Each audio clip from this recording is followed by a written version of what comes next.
La cultura del agua es todas aquellas manifestaciones culturales que están alrededor hacia el culto o preservación del recurso hídrico.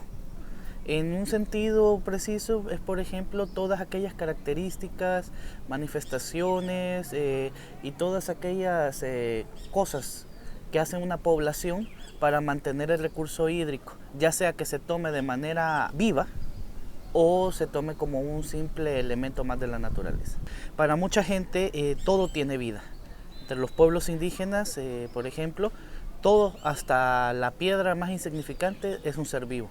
Entonces las personas identifican a estos seres y hasta les hablan, se comunican con ellos.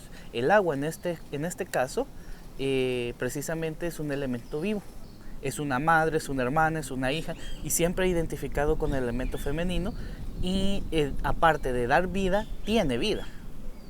Entonces, alrededor de esto se han hecho una serie de rituales, ceremonias o manifestaciones con los cuales mantienen esa comunicación con este ser vivo.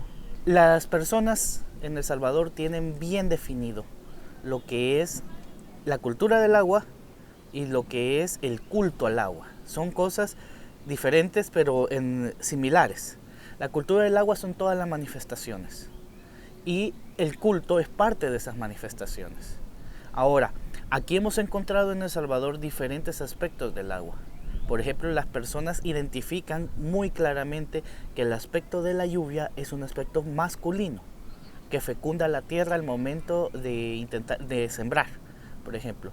E identifican al agua superficial como una entidad femenina.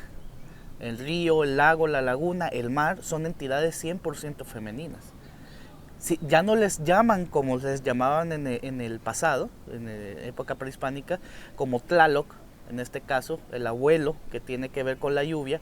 Conste que no es Dios, pues en las lenguas indígenas ni siquiera existe la palabra Dios, existe la palabra sagrado, que es diferente a Dios.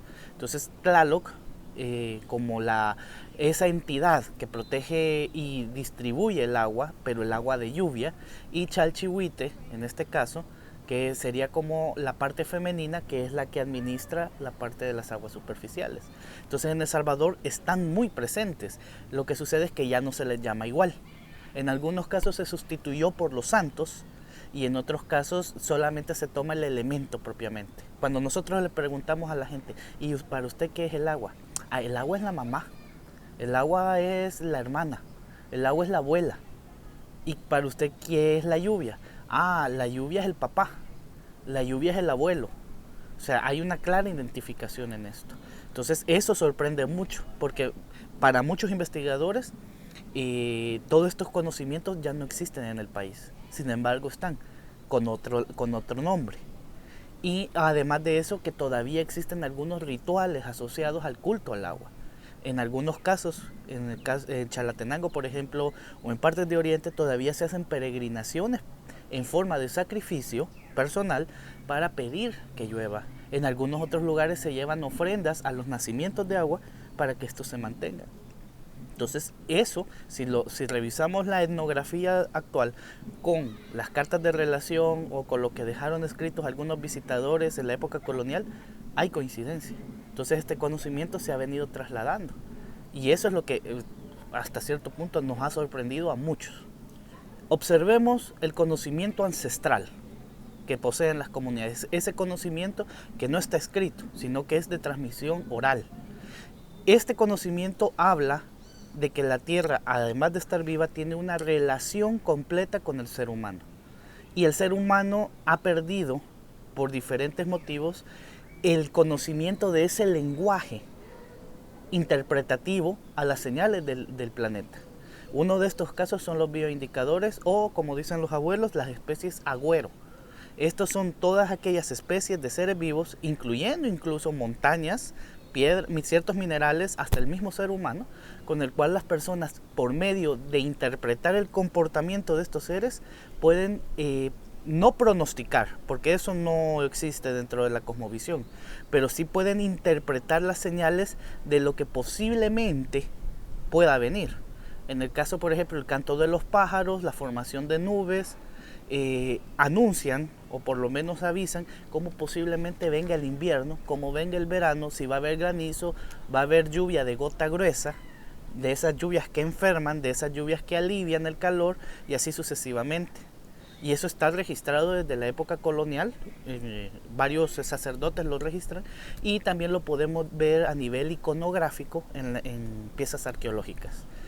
De hecho, el calendario maya, el calendario mexica, el calendario mesoamericano, todos los animales que aparecen ahí están basados en la pura observación de su comportamiento para entender cómo es el proceso que el planeta, o en este caso el territorio, tiene con respecto a la lluvia o con respecto al verano, o el tiempo seco, por decirlo así.